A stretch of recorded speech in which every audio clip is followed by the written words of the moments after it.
ونعوذ بالله من شرور أنفسنا ومن سيئات أعمالنا. من يهده الله فهو المهتد ومن يضلل فلا هادي له. أشهد أن لا إله إلا الله وحده لا شريك له، وأشهد أن محمدًا عبده ورسوله. يا أيها الناس اتقوا ربكم الذي خلقكم من نفس واحدة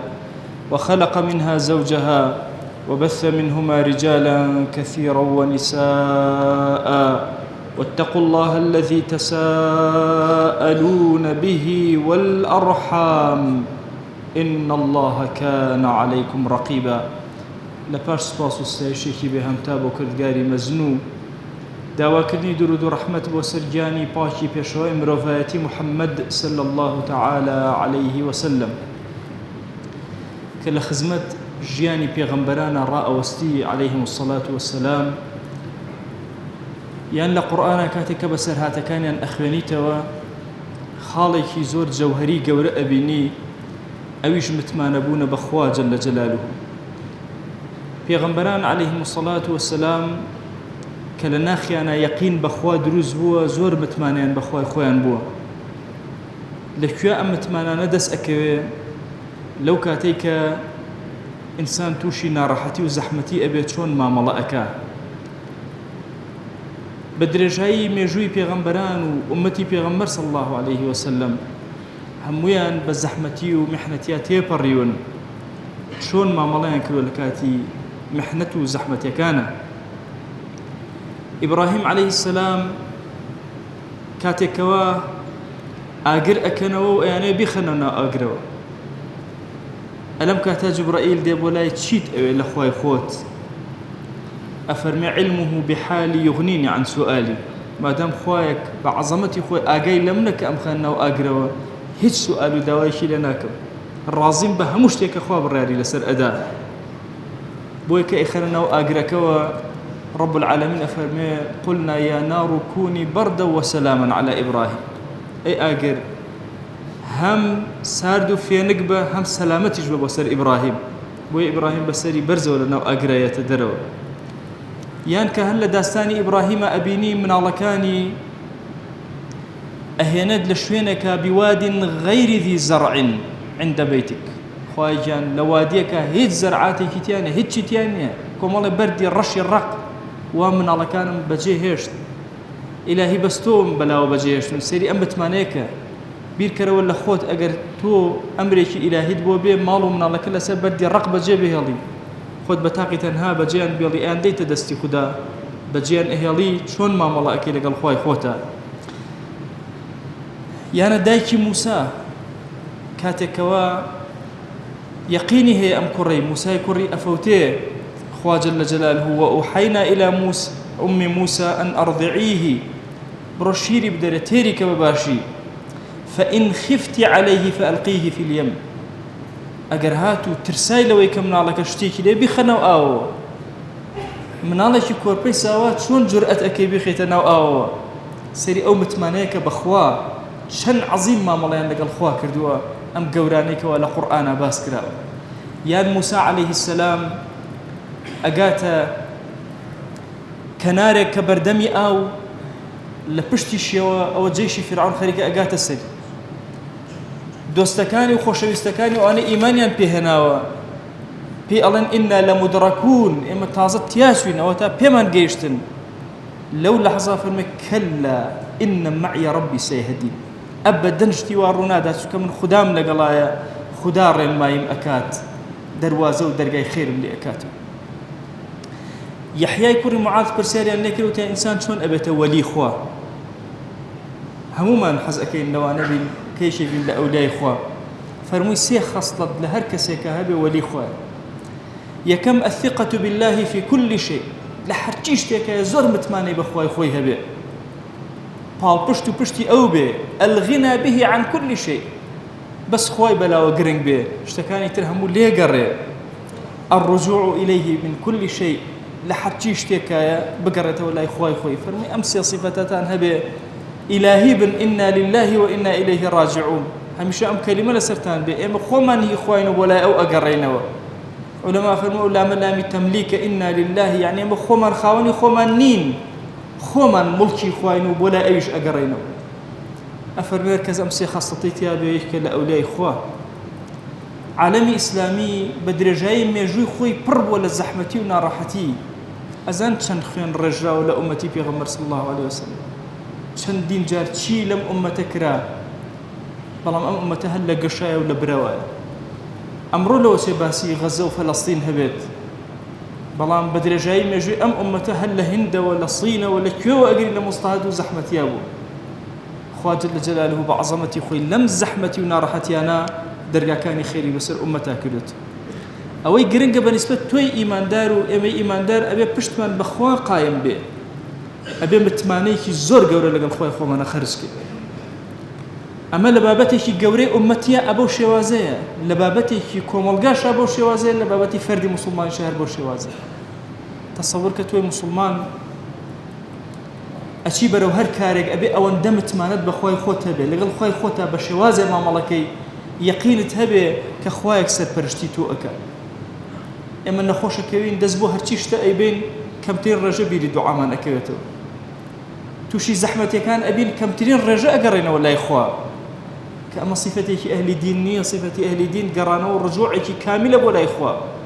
لكم القاب الله مصيبة كان بأشكراء أبينين لا وكان من خريك التياء الشيء قناه بارك أبينين لبري أوي برولاي خداء بروين ولوي هاواركن يا إلهي وربهاني قجمانوا ظلما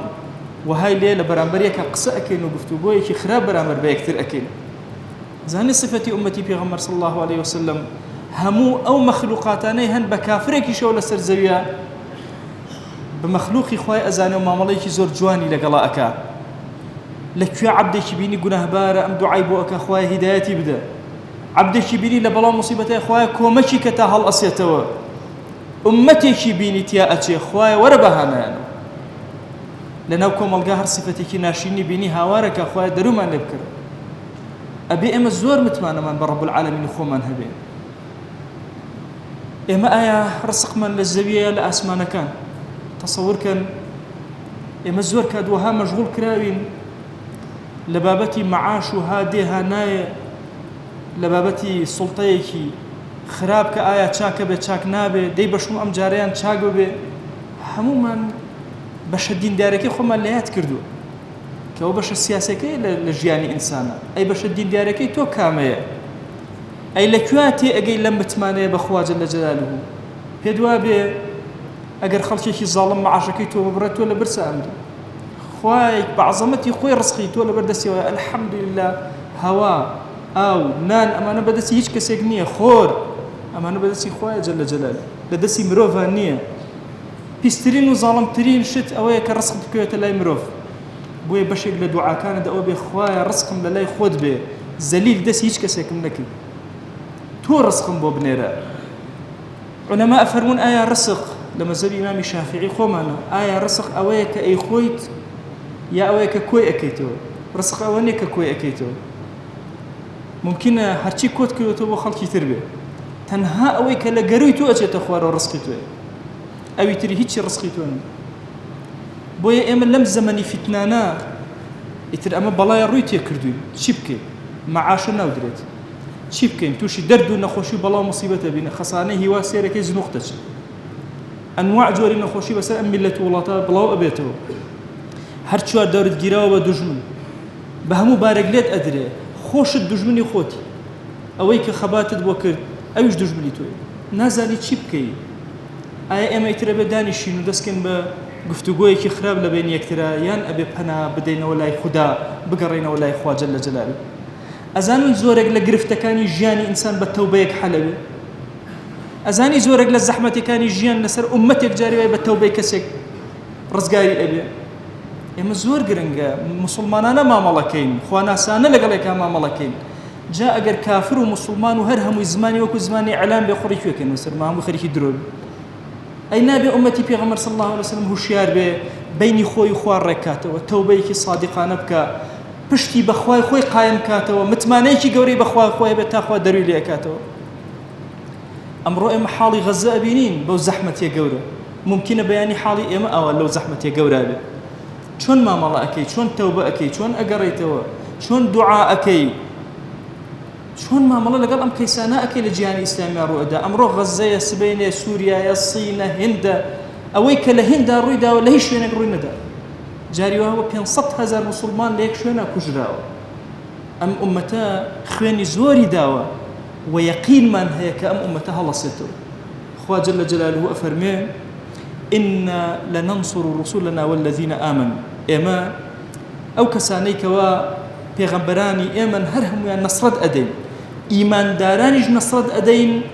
في الحياة الدنيا ويوم يقوم الأشهاد دوو جار ئێمە نەسرەتیان ئەدەین لە دنیا نەسرەتیان ئەدەین ڕۆژی قیامەتی نەسرەتیان ئەدەین والله ئێمە لە نێوان دوو نەسرەتین یانە ئەوتا لێرە نەسرەت بە چاوی خۆمان ئەبین ئێمەش نەبین وەچەکانمان ئەیبین ناکرێ علمانیەت و عەولەمەی جیهانی و دیموقڕاتیەت و نازانم ئەمانە دنیا بەرێبەڕێەوە بەم هەموو زوڵم و ستەمە بەم هەموو خراپەکاری کە هەیە أبي إلا أمتي إسلامي هالسيتو أهلي مزقود عاقبتي الدنيا هي إيوة عاقبتي آخرتي إيوة لأنه دون نصرتين يانا بتشاوي السرمان أو نصرة أبينين يانا وكو أصحابي أحد تياءتين لدواي إمو قولي قجبو متهل أبي وتشندين صال عدالتي خوالة سرزية بربا أكري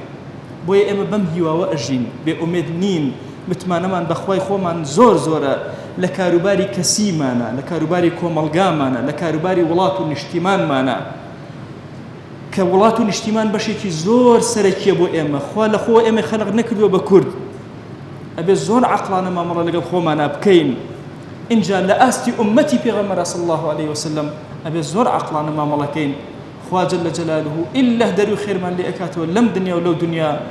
خوايتو خوش شاهدي